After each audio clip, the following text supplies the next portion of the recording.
Yesu arabivuga muri Luka aravuga ati mukwiye kubaho ubuzima icambere bwitwararika iby'ubwami bw'Imana no kugororoka. Aravuga ati ntimwiganyire ku byo muzoryejo, ntimwiganyire ku byo muzokwambara, mwe gusa kwirikira iby'ubwami bw'Imana, ibisigaye nzobimenya. Mu rurimi rw'ikilatini ni evangelion. Iryo jambo ubutumwa bwiza cyangwa inkuru nziza ryari ijambo ryakora mu ntambara igihe umwami umwe ariko agwana n'uyundi mwami, ubwami A bwateye ubwami B. Ikibazo kihari ni mbega ba sogokuru bari bazi Kristo boyaye. Ubwo butumwa rero bwaje bubasanga muri ivyo bihe batazi umuhuzo wariwe, kuko bo bari bafise umuhuzo akiranga. Ngabo umuhuzo hagati y'abantu n'Imana ni Kristo. Matayo avuga ati Yesu n'umwami yaje mu isi kugira ngo ashinge ubwami bwa se mu rupfu n'izuka vyiwe no mu kurungika mpemu yera. Ubutumwa bwiza icambere na mbere umuntu ntashobora kuririmbira Imana atabonye ntibibaho. Nico gituma indirimbo n'uyiririmba n'ibintu bibiri. Uyu muntu aririmba ino ndirimbo nimba vy'ukuri atarahura na Yesu aririmbira ubusa. Kubera iki?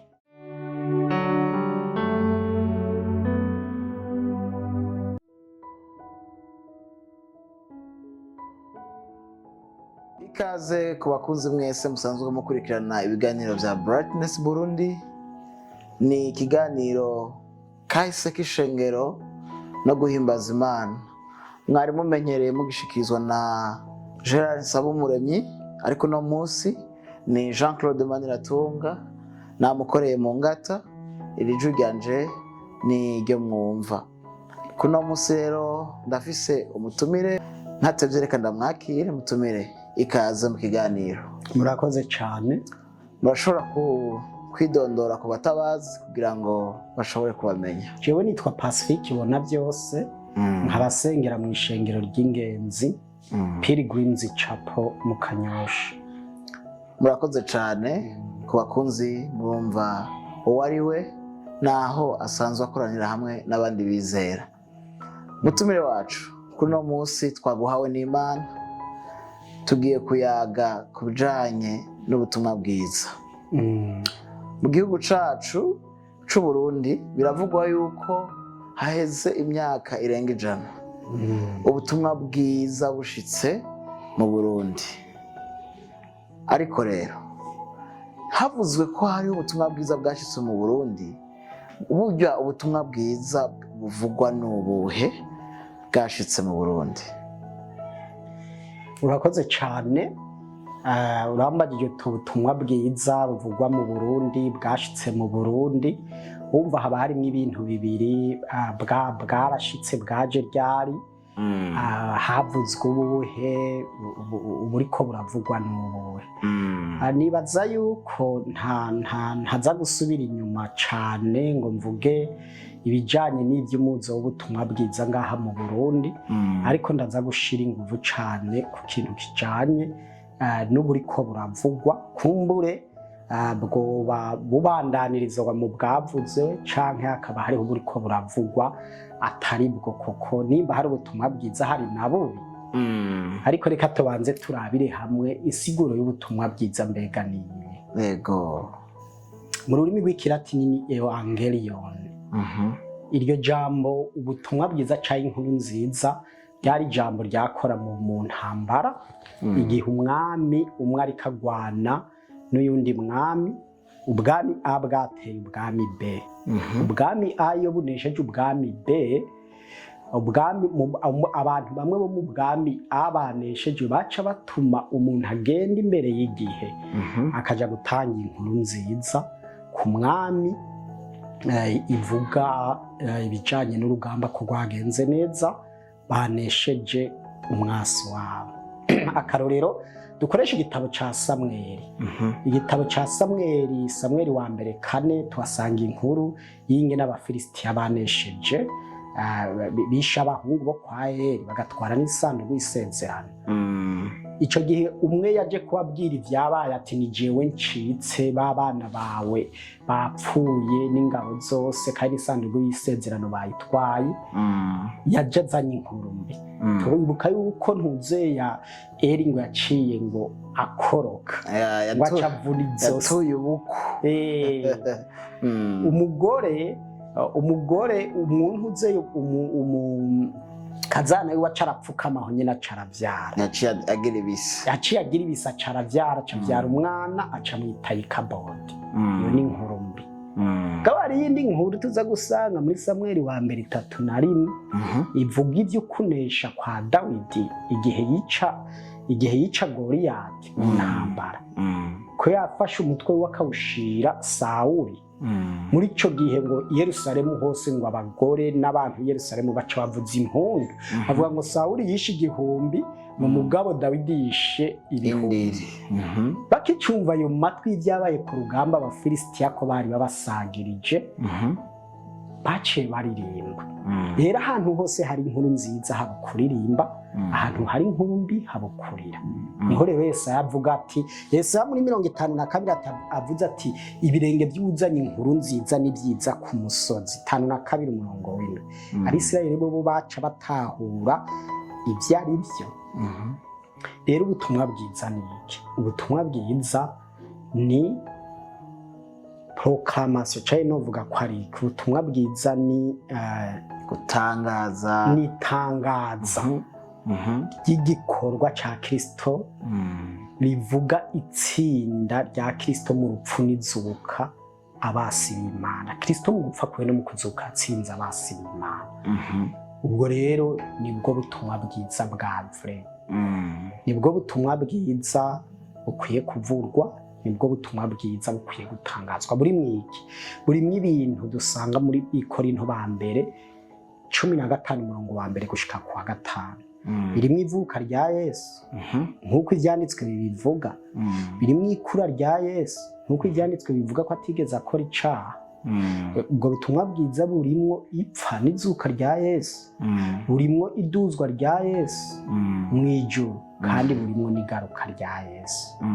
Rero ubutumwa bwiza bwaje mu Burundi nimba bwaje buvuge nimba bwaje burimwo ayo majambo canke burimwo izo ngingo zose muhejeje neza cyane kwegeranya ababuzanye bazanye bwo kandi n'ubu nibwo bukwiye kuvugwa.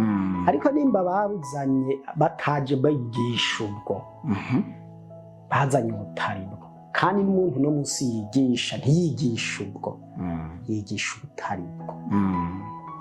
Yego, murakoze cyane bakunzi bacu. Murumva ko umutumire wacu ariko adufasha cyane gutahura iyo tuvuga ngo mu Burundi haraje ubutumwa bwiza. By'ukuri ubutumwa bwiza bwaje n'ubuhe? Ni ubutumwa bushingiye kuri Yesu Kristo, uko yaje yambara umubiri, ko yabayeho, ko yagiye ku musaraba, ko yapfuye, ko ndetse yazutse, kandi ko hariho no kwitega kugaruka kwiwe. Ariko rero mutumire, igihe ubwo butumwa bwiza bwaza, ndibaza yuko abarundi bari basanzwe bariho ubundi buzima canke hariho iyindi nkuru ivuga. Nkuko mwabivuze, ubutumwa bwiza buza hari hasanzwe hariho ubutumwa bubi, canke inkuru nziza iza kubera hariho inkuru mbi.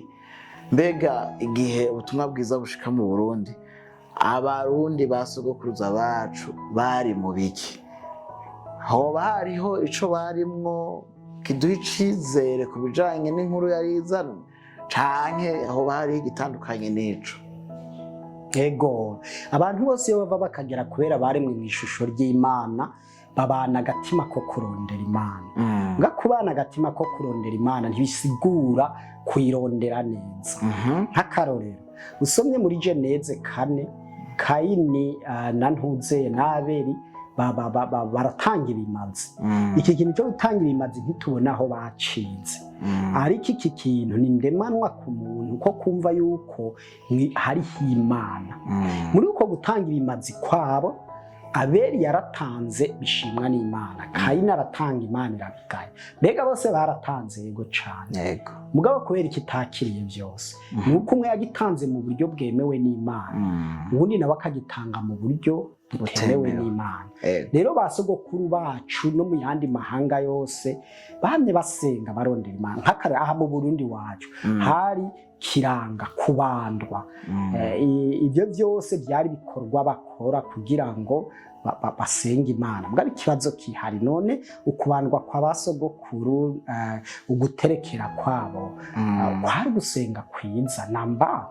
Na kera mu isezerano rya kera usanga abafilisitiya, abamaleki ari amahanga yose atubaha Imana bari bafise Imana za Moroke, za Rishetoti, za Bayali bashikanira bagasenga. Ngaba abanditsi wa Zaburi canke Imana ivuga ngo nibigirwamana bifise amaso bitabona, bifise akanwa bitavuga. Izo mana musenga nizakozwe n'amaboko y'abana b'abantu. Rero abo bantu igihe cose basenze ntibigeze bumvirwa. Mugabo abisirayeli uze kuraba barasenze bakumvirwa. Basenze ryari?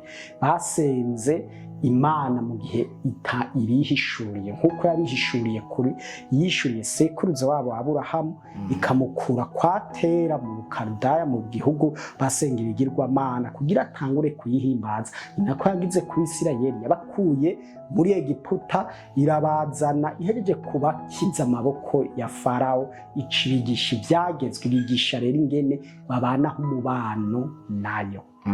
Rero basogokuru bacu bararondera Imana muga atari mu buryo bw'ubwenge. Kubera iki? Kubera ko nta muntu n'umwe ashobora gushikira Imana mu bikorwa vyiwe canke mu yindi nzira usibye guca muri Kristo Yesu. Ikibazo kihari ni mbega basogokuru bari bazi Kristo boyaye. Ubwo butumwa rero bwaje bubasanga muri ivyo bihe batazi umuhuzo wariwe, kuko bo bari bafise umuhuzo akiranga. Ngabo umuhuzo hagati y'abantu n'Imana ni Kristo. Rero muri abo basogokuru muri ico gihe umuntu yakiriye yuko umuntu ashikira Imana biciye muri Kristo, yemegwa n'Imana biciye muri Kristo, ubwo nyene yaciye ahindura ingene arondera Imana n'ingene ayishikira. Ico nibaza kuri uwo muntu yavyizeye, yaciye aheba kuja mu bitabo, yaciye aheba ivya kiranga, aca atangura kubaho bwa buzima bwo gusenga Imana mu izina rya Yesu, aciye mu mwana w'Imana. Rero basanzwe mu mwiza barigishwa ubutumwa bwiza, bamwe barabwakira abandi ntibabwakiriye, bamwe bakomeza ya nzira y'umwiza mugabo abandi babaho ubuzima. Turafise ibishinga ntahe by'abantu ba kera mu kibano n'ahandi, twumva yuko bari abantu b'Imana bihanye ibyaha, bakunze umuremyi, bamukoreye mu mitima mu kubaho kwabo. Murakoze cyane. None ga mutumire wacu, basokuruza bari mu kutamenya hamwe no kwitiranya ico basenga. Mbega none uno munsi abariko bararuka ubu, abariko baravuka ubu, burya vy'ukuri nabo bavuka mu kutamenya canke bavuka vy'ukuri barumvise iyo nkuru nziza? Nta muntu n'umwe avuka yarumvise inkuru nziza. Umuntu arayibarirwa. Zaburi ya 51 ivuga yuko tuvuka turi abanyabyaha, ariko kuvuka uri umunyabyaha bisigura kuvuka uhumye ku kintu cyose ciza citwa icimanire. Rero ubutumwa bwiza umuntu ategerezwa kubwumva. Bisobanura ko abantu bose bavukira mu mwiza. Biba bikeneye ko barasigwa n'umuco. Yego. Murakoze cyane. Mwebwe muriko muradukurikirana, murumva yuko vy'ukuri atari byo basogokuruza bonyene, aho batari bwashikirwe n'inkuru nziza, ahubwo ababakomoka ko bose, twebwe turimwo hamwe n'abazovuka hanyuma, twese dukeneye kumva ubutumwa bwiza, kuko tuvuka vy'ukuri dufise ingorane y'icaha. Turakomeza ikiyago cacu mutumire wacu. Yego. None ko twumvise ubutumwa bwiza ko bwaje ari umuco urasira abarundi mu gihe bari basanzwe bari mu mwiza, mbega ubwo butumwa bwiza bwaje uno munsi bwoba ari bwo buganje ishengero rya Kristo mu Burundi? nibaza yuko ico mu kucishura nokoresha ubutumwa bwiza nyene uko ari bune. Ikibazo ni kubera dufise ubutumwa bwiza bune. Niho noca kugira ashobore kwishura. Niho naza kubona mbega buganje abantu baboneka gute. Ni ikintu usigara bwenge canke aba ari ikintu kiboneka. Gitegereza kuba ari ikintu kiboneka kuko ubuzima duhabwa n'Imana si ubuzima bubariritswa ngo urya arabufise cyangwa urya ntabwo afise, ni ubuzima bugaragara buboneka. Reka nishure nkoresheje ubutumwa bwiza bune. Yego. Ubutumwa bwiza bwa mbere butangura n'ubwa Matayo. Matayo niwe wenyene yerekana Yesu, inkomoko ibisekuruza vya Yesu. Yerekana yuko Yesu ari umwami yavuye mu nzu ya Dawidi nk'uko Imana yarabimusezeraniye mu ngoma 2:7 muri Samweli wa 2:7. Yesu rero Matayo avuga ati Yesu n'umwami yaje mu isi kugira ngo ashinge ubwami bwa se mu rupfu n'izuka vyiwe no mu kurungika mpwemu yera. Ico ni cari nico Matayo avuga ko ari umwami. Mugabo Matayo aca twereka abantu bamukurikira uko bagiye kumera. Nk'akarero muri 22 niho dusanga ryabwirizwa ryo gukunda Imana n'ubwenge bwose n'imitima yose n'ibikorwa byose. Avuga ati Matayo avuga ati abantu rero bakijijwe n'umwami bakinjizwa mu bwami buzohoraho barangwa n'umutima wo gukunda Imana mu buryo bwo mu mutima. Iri bwirizwa ni rimwe ryo muri Deuteronome 6 abagarukanye ryaranga abisirayeli nk'ihanga ryera ryashyizwe ku ruhande. Ryabonekera mu gukunda umwanditsi wa Zaburi avuga ati nirihe hanga rifise Imana nk'iyiwacu. Rero abantu tuza kubona yuko babayeho ubwo butumwa bwiza mu ishengero igihe babayeho ubuzima bukunda Imana. Ubwo buzima bugaragarira mu kubaho umuntu yigishwa n'Imana biciye mu ijambo. Ubwo buzima burimwo y'amasengesho atari yayandi yo gusaba ibintu, umugabo y'amasengesho avuye ku bucuti. Turamaze kubona umugabo n'umugore bariko barayaga bakundana canke abakunzi bakundana, ikiyago cabo ntigihera. Ibwirizwa rya kabiri ngo risa nk'iryo ngo nugukunda iki, gukunda mugenzi wawe. Ushobora gukunda Imana ngo ureke gukunda mugenzi wawe. Abo bantu barangwa n'urukundo rwo gukunda bagenzi babo. Inyota y'ubwami bw'Imana no kugororoka no gukunda abantu. Uko niko tubona Yesu Kristo yarabaye. Ngaje gukora ishaka ry'ivyase kandi akorera n'abantu, aratwitangira, aradupfira. Ikibazo ni umugwi w'abantu ahantu ukoraniye nk'abakristo cyangwa ishengero ry'u Burundi, turafise uwo mutima wo gukunda Imana nk'uko bikwiye kugaragara ku bavutse bwa kabiri. Ya myanya yo kuba mu ijambo, kwa kugendana ijambo ry'Imana mu mutima, kwa gukunda abantu. Ntuze Matayo aje kuvuga ko ari umwami, Mariko aca avuga ati ni umwami Mesiya akomeye w'umunyamibabaro. Agejeje kubatizwa Yesu aca aja mu bugaragwa kugeragezwa. Nga yarageragejwe ariko ntiyigeze atsindwa. Ni Adamu wa kabiri, Adamu muri mw'itongo rya Edeni yarageragejwe na Shetani aratsindwa. Mugabo Yesu kubera ari Imana, ni Imana idacumura, ntiyigeze atsindwa namba. Imana ngo yamuhaye abamarayika bamukorera. Kugeza iyo minsi 40 iheze aragaruka. Mu butumwa bwiza bwa Mariko niho dusanga ibitangaza byerekana ubushobozi no gusigwa kwa Yesu nka Mesiya. Ntuze Mariko amuvuga uko nyene. Abamukurikira rero bakwiye kumenya iki: umubiri, ntuze ibyipfuzo by'amaso, uruhendo rw'iby'isi birabagerageza. Wigiza kwerekana yuko uwo muntu yakiriye uwo mwami, yakiriye ubwo butumwa bwiza, agira ingufu zo kunesha icaha umuntu w'inyama n'amaraso atigera aronka. Amen. Agira ingufu ziganza umutima, ziganza umubiri, ab'inyama n'amaraso badashobora kuronka. Ico ni cambere. Ikigira kabiri, abantu bakurikira Yesu baba mu mibabaro y'ibyaha byabo n'iby'abandi, n'imibabaro y'ibijanye na buno buzima bwa misi yose. Kandi muri iyo mibabaro yabo bacamo hari isezerano yuko nk'uko Imana yahaye abamarayika Yesu bakamukorera mu bugaragwa, ni nako natwe abizera duhabwa ijambo ry'Imana mu bushobozi bwa mpemu ngo rituzigame. Ikibazo gica kihaba, duhura n'ibitugerageza mu buzima, duhura n'ibigerageza imitima. Uyu muntu avuga yuko ubutumwa bwiza yabwumvise, cyangwa ishengero rivuga ko ribufise, biragaragara ko zino nguvu zo gutsinda isi n'amosha mabi y'abadayimoni na shetani iyo bitariho abo bantu babara akabazo. Matayo yavuze ko ari umwami, Luka akavuga ati ni umwami w'umunyabibabaro mugabo w'ubushobozi. Ntuze ya Luka, Matayo yavuze ko ari umwami, Luka ati ni umwami w'umunyabushobozi w'umunyamibabaro yaje kudupfira. Luka avuga ko ari umwami w'impuhwe n'imbabazi. Muri Luka niho dusanga ngo uwo mwami, niho dusanga Yesu Kristo, inkuru yuko yabyawe n'umugore, yaje mu bantu, aho yavukiye yishushanije n'abantu. Muri Luka niho dusanga ibitangaza byerekana kompasi Imana ifitiye abantu bose iyo bava bakagera abantu. Ngo hari umugore ngo bari bagiye guhamba umwana wiwe ngo w'Inayini, ngo agahungu yari afise ari kamwe ari umupfakazi, Yesu akabonye arakazura. Ngo hari agakobwa kari kapfuye, Yesu ngo avuga atari sakome. Wa mugani w'intuze w'umunyesamariya w'imbabazi niho tusanga. Wa mugani wa mugore aguma agobera mu ntuze ya umucamanza garitanya niho tusanga.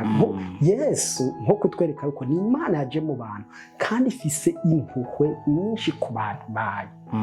Abamukurikira rero bakwiye kubaho ubuzima bumeze gute? Yesu arabivuga muri Luka, aravuga ati mukwiye kubaho ubuzima icambere bwitwararika iby'ubwami bw'Imana no kugororoka. Aravuga ati ntimwiganyire ku byo muzorya ejo, ntimwiganyire ku byo muzokwambara, mwe gusa kwirikira iby'ubwami bw'Imana, ibisigaye nzobimenya. Kigira kare aravuga ati muziganirize ahantu inyenzi n'intuze zanyu inyenzi zidashika, ubutunzi bwanyu abutagwa ingese mu buziganize.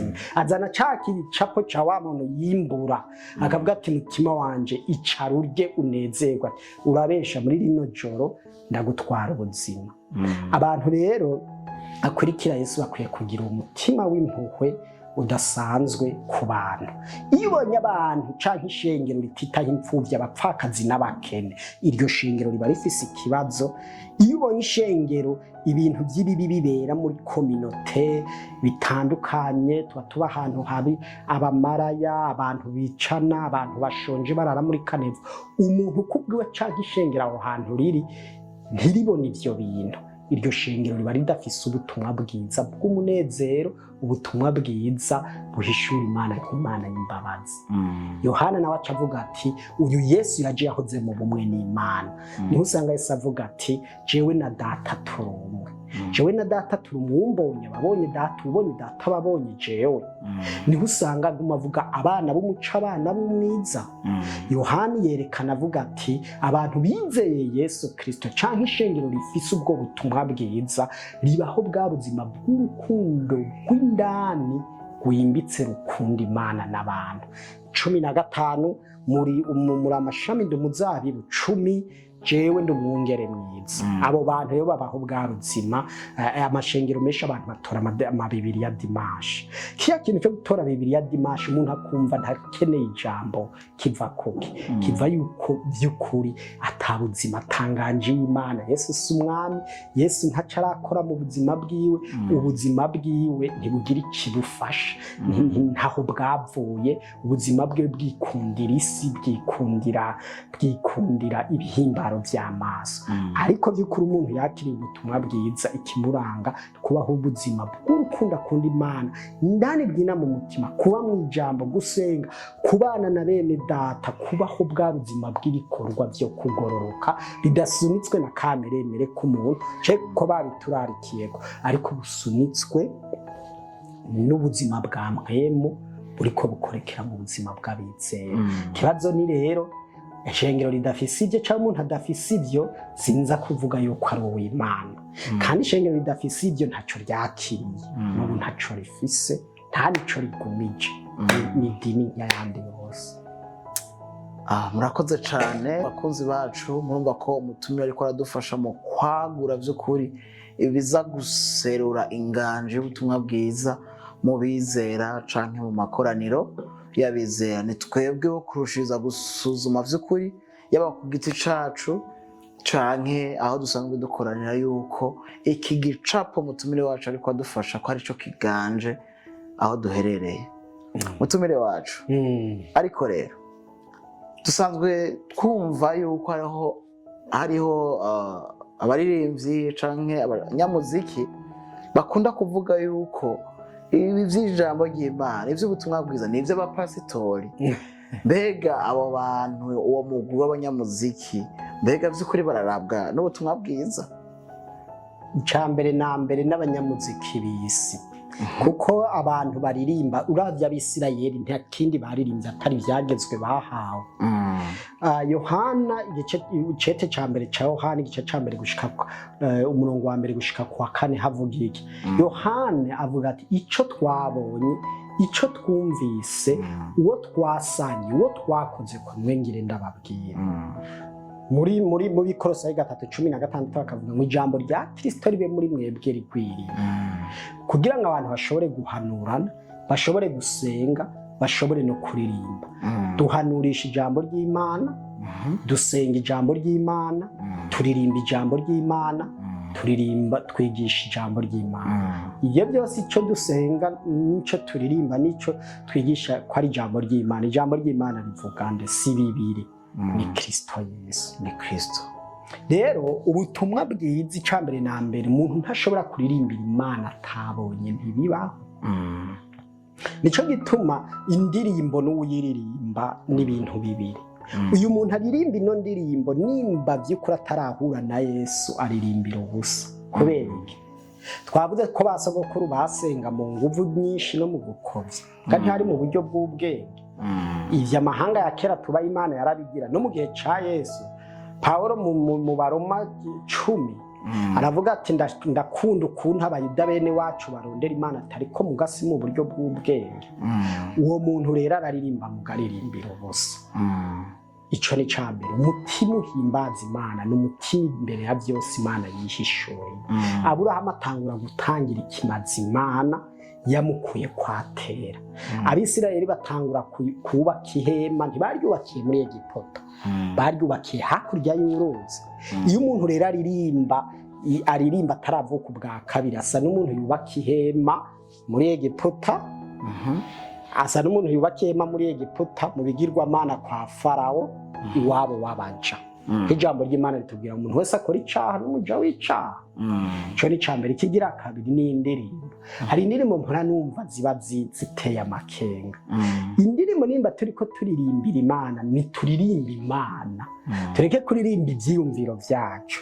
Umuntu ariyumvira iciyumviro, nk'akarorero yahoshwanye n'umuntu agaca aririmba indirimbo yo kumwereka ko ari umuntu w'Imana, canke ko ivyo yagize ataco bizomugira.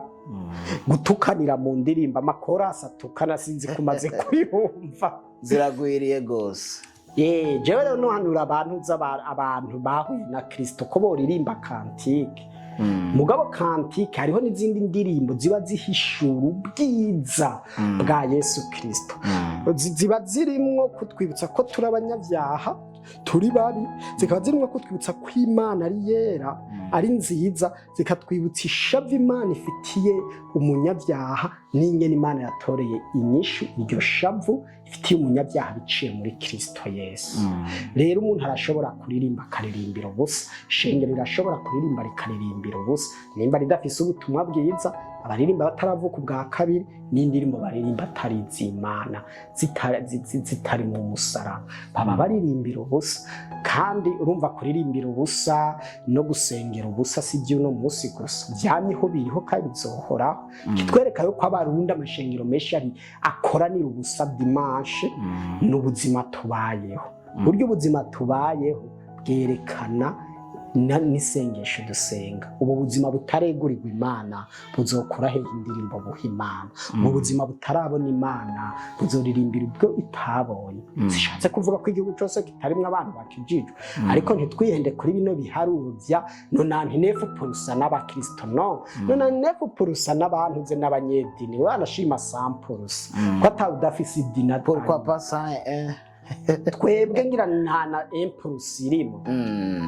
Mbona ivyo nibaza ntavyo nzisindi Imana. Mugabo uko ubuzima bwacu bubayeho mu ngendo no mu bikorwa, mu makoraniro no hanze yaho, biyerekana yuko tutageze. Rero umuziki intuzi ikintu kijanye no kutazira Imana, arico mwambajije c'umuziki, gikwiye kuba kihagaze ku rutare rutanyeganyega, Yesu Kristo.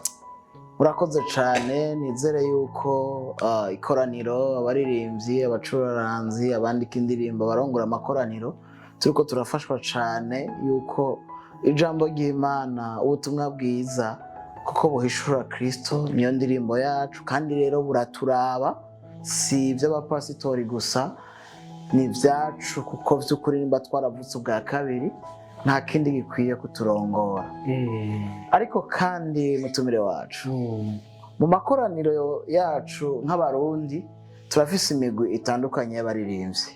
Hari amashengero afise imigwi myinshi y'abaririmbyi, ugasanga kuva ku mugume gushika ku wa gatandatu n'abaririmbyi basanzwe baririmba muri iryo shengero, kandi bagakuranwa mpaka indirimbo zose ziririmbwe. Hakabaho uwundi mugwi w'amashengero baba bafise umugwi witiriwe guhimbaza no gutazira, hamwe nuko Kristo aba ari waganje. Kandi vy'ukuri ntitubeho mu makoraniro yacu dusengera ubusa, turirimbira ubusa. Uzi nguvu abanyamuziki bakoresha, umwanya bamara bariko bakora amajwi, ukaba uri kutubwira vy'ukuri yuko ari kuririmbira ubusa mu gihe tutaba turirimba Kristo. Nagomba mufashe bariko baratwumviriza, n'uruhe ruhara rw'ubutumwa bwiza by'ukuri mu makoraniro y'abizera, n'uruhe ruhara rw'ubutumwa bwiza muri iyi migwi myinshi dufise mu mashengero atandukanye, ashobora no kuririmba ku matema atandukanye.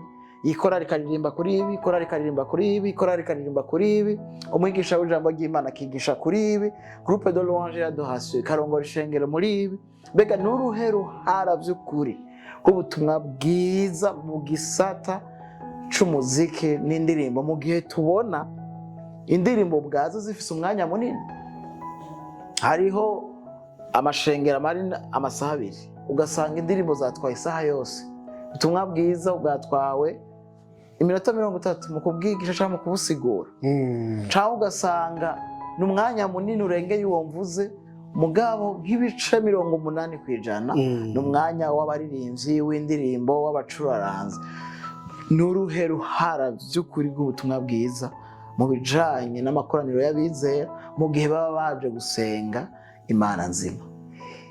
Uruhara rw'ubutumwa bwiza mu makoraniro y'abizera no kurongora ubuzima bw'abahimbaza, iyo bakoranye canke iyo badakoranye. Ico ni cambere.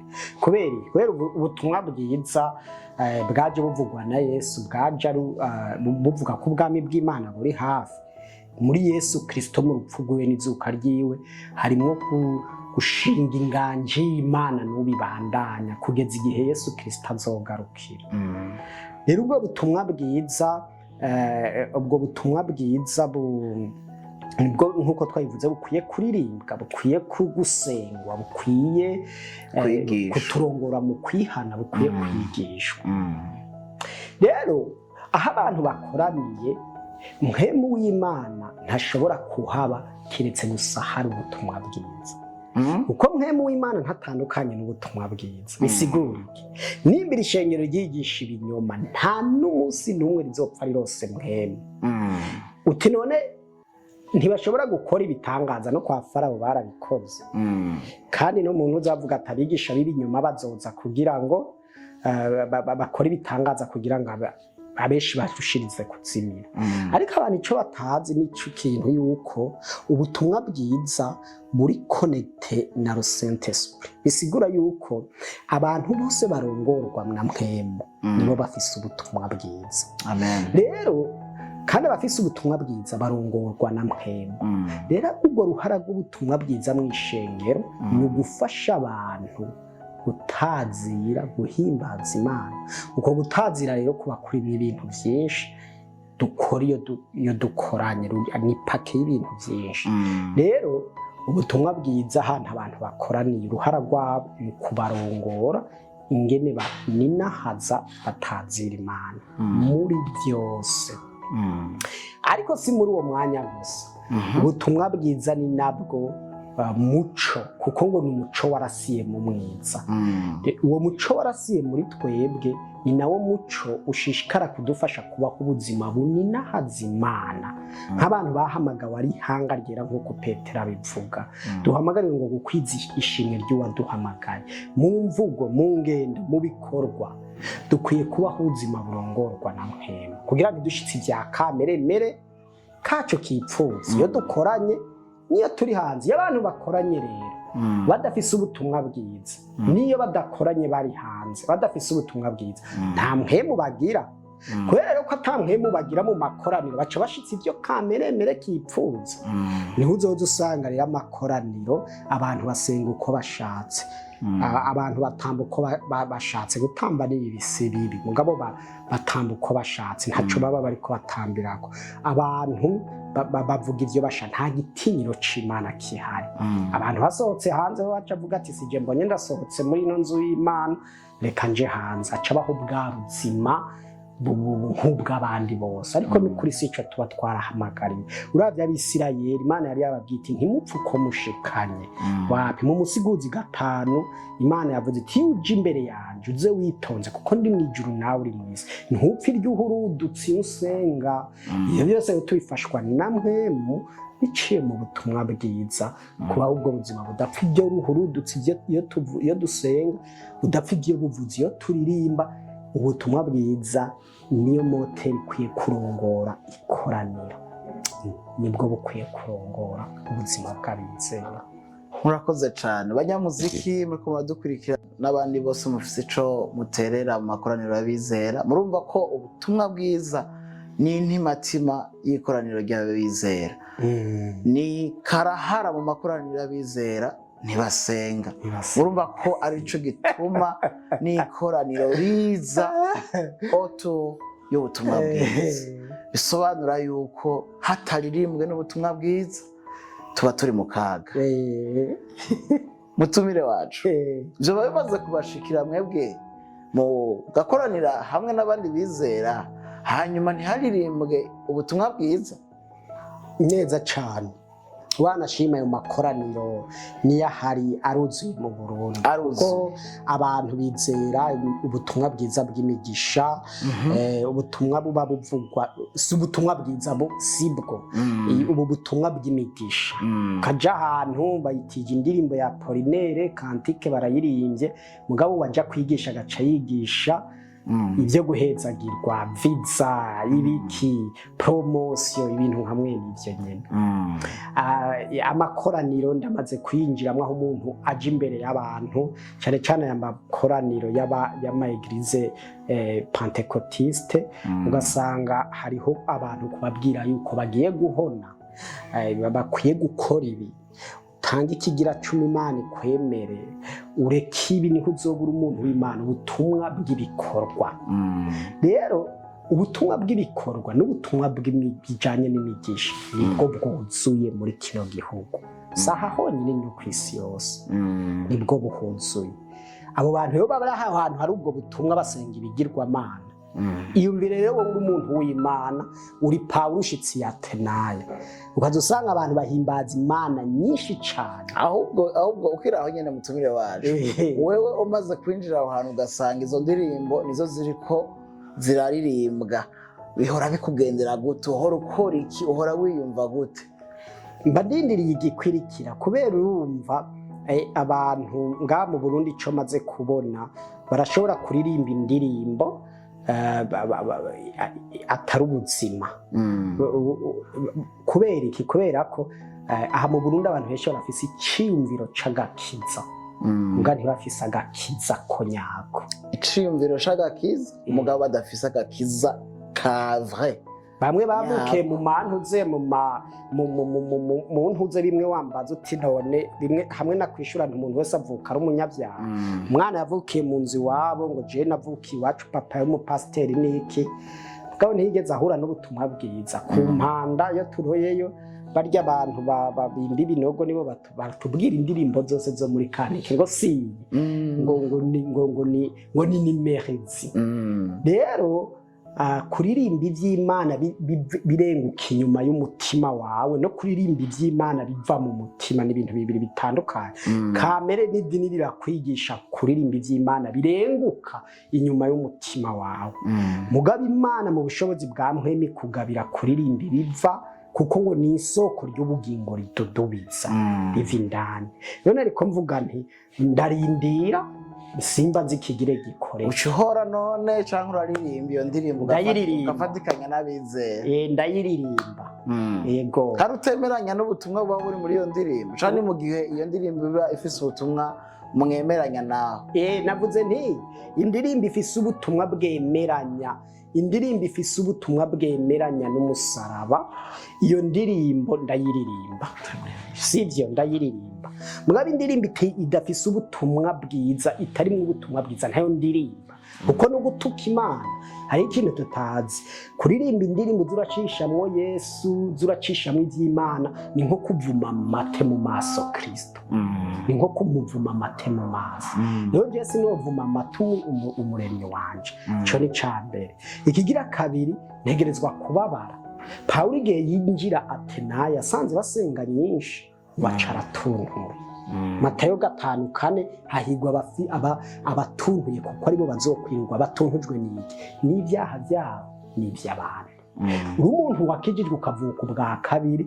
Imana iguhezagiza umutwaro w'abataramenya Imana iryo shengero ndarishira ku mashengero tuzohora dusengera twe na madame no gusaba Imana ko ubutumwa bwiza bwo bashikira no gusaba Imana ko yobagendera mu bushobozi bwa mpwemu kuko umuntu ahashizwe n'icaha ahakurwa n'Imana gusa ntufite ukuvugira n'umwe atari Imana rero birambabaza vraiment birambabaza ku maradiyo ndavyumvirije birambabaza iyo numvise ngo uno muririmbyi aririmbuka ukumviriza indirimbo nta kirimwo ukazubona abantu baramukunda kumbe ntacaririmbye birambabaza iyo numviriza amaradiyo yahi Burundi ingene abantu baja ku maradiyo bakigisha bariko bavuga ibitari byo ni ukuvuga rero kugwiza abantu bavuga ibitari byo bigisha ubutumwa butari bizanira umuvumo bo nyene n'ishengero abigaratiya 1:6 gushika kuri 9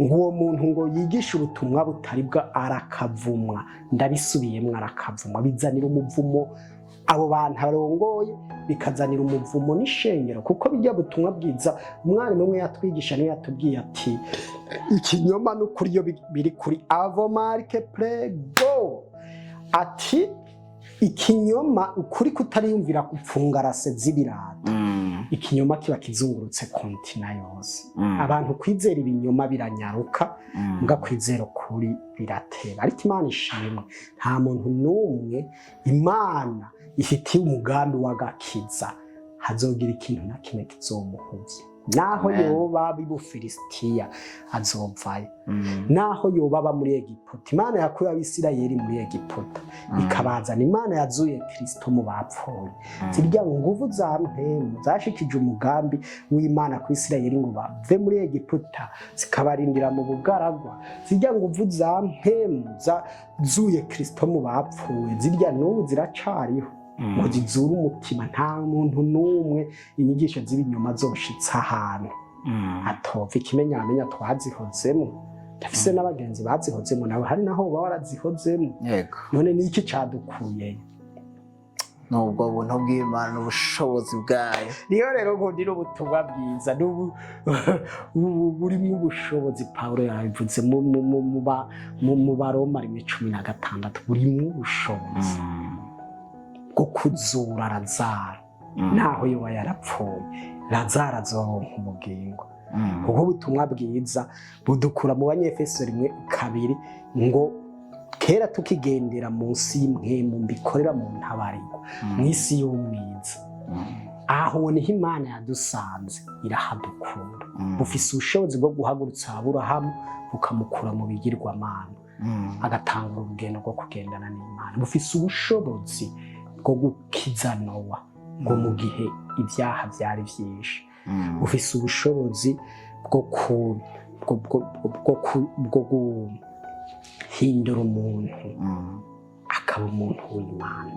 Rero nubwo nico cizigiro ufise ku Burundi kuba Imana yageneye agakiza, ico cizigiro ufise kwishengero ry'i Burundi kuba Imana yageneye agakiza, kandi ntibizoreka gushika kuko Imana irahiye kandi indahiro yayo ishimangiwe n'amaraso ya Kristo Yesu yuko izokiza abantu mu mahanga yose.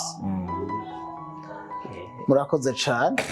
Turiko dusozera turafise imigwi itandukanye y'abasanzwe bakorera muri uno muzingi w'umuziki n'indirimbo, abaririmbyi, abacuraranzi, abanditsi b'indirimbo, abarongora amakoraniro y'abera biciye mu ndirimbo. Hari n'ikoraniro rya bose, hari amakorale. Nikihe kintu mwababwira mu kurangiza kino kiganiro hamwe no guheza kutumenyesha ko ubutumwa bwiza by'ukuri ari bwo bwonyene bukwiye kuba urufatiro rw'amakoraniro yacu ndetse n'ubuzima bwacu bugashikirwa? Ico no babwira umuntu yumvise amajambo nkaya, nimba Imana imufise ku mugambi hariho ikintu kiba. Uribuka mu byakozwe n'intumwa basanze hariho abantu bakicizera umubatizo wa Yohana umubatizi. Abigishwa barabegera ati umubatizo ntukibaho, hari umubatizo wa Mpwemu. Kubera ari abantu Imana ifise ku mugambi baciye bemera, baca babatwara ahantu babasigurira ivy'agakiza n'uwo mubatizo mushasha, barabasengera buzura Mpwemu. Iminsi yose ijambo nk'iri iyo rije ku muntu, Mpwemu amufise ku mugambi ararimwemeza, kuko ni Mpwemu azotwemeza ivy'icaha no kugororoka. Ico rero nobabwira ni, ico nobahanura ni nk'uko wari ubimbariye, kiba kigoye ariko ntikigoye n'aya majambo nyene navuze. Ariko ico bakwiye kumenya ni icuko utizera wese yaratsinzwe n'urubanza, kandi nimba uririmba utizera Kristo atabutumwa bwiza wakiriye, apana bimwe vyo kumunwa, mugabo ubuzima bugaragaramwo intsinzi ku caha n'imibiri yacu n'ivya kamere. Kuvuga uririmbira ubusa, umwami wawe ntakuzi, uririmbira nawe ntawuzi. Impanuro ni Imana ibafashije mu kwihana mukizera, ko atakuririmba atagutanzira hatariho ubwo kwizera Imana. Kigira kabiri, umuntu yokumva bimusovye ibi navuze yokurondera canke akandondera. Kugira ngo ibi bintu avyumve mu buryo bwagutse biba bisaba umwanya, ariko nta gisaba umwanya muremure kingana nuko umuntu Mpwemu mugabira muri ano majambo make yadojeje kuvugana yuko Kristo yapfiriye abanyabyaha. Kandi cerekana ko umuntu yapfiriwe na Kristo mu kubaho ubuzima abantu b'inyama n'amaraso badashobora kubaho, burimwo vya bintu byose navuga, gukunda Imana bibonekera mu gusenga, mu kuba mw'ijambo. Gukunda Imana bivuye mu mutima, bigaragarira mu gukunda abantu. Gukunda Imana bivuye mu mutima, bigaragara byerekanwa n'ubushobozi bwa Mpwemu bukorera mu bizera, bubahesha gutsinda ibihimbaro by'isi, gutsinda ibihimbaro by'umubiri, gutsinda. Rero tuzogerageza. Aho umugororotsi nazogwa ntazoshika hasi, naho byo bibihetangabondo. Mpwemu arahari kugira ngo afashe. Umuntu rero atarimwo Mpwemu si uw'Imana, ariko umuntu wese arimwo Mpwemu ni uw'Imana. Murakoze cane. Ni hano nyene turangirije ikiganiro cacu. Nizere yuko bakunzi ba Brightness Burundi musanzwe mukurikirana kino kiganiro, uyu mwanya tumaranye none mutumire mwashoboye gufashwa n'ibitari bike. Reka dushimire umutumire wacu, twizere ko ikindi gihe nitwashaka ko batumira muzotwitaba cane. Murakoze cane. Ni Jean Claude Maniratunga yaragihagarikiye muri no mwanya, tukaba twari kumwe n'umutumire Pacifique Bona byose. Imana ikituzigamye, tugiye kurushiza kubazanira n'abandi batumire bazorushiza kudufasha. Imana idukomeze hamwe twese. Amen.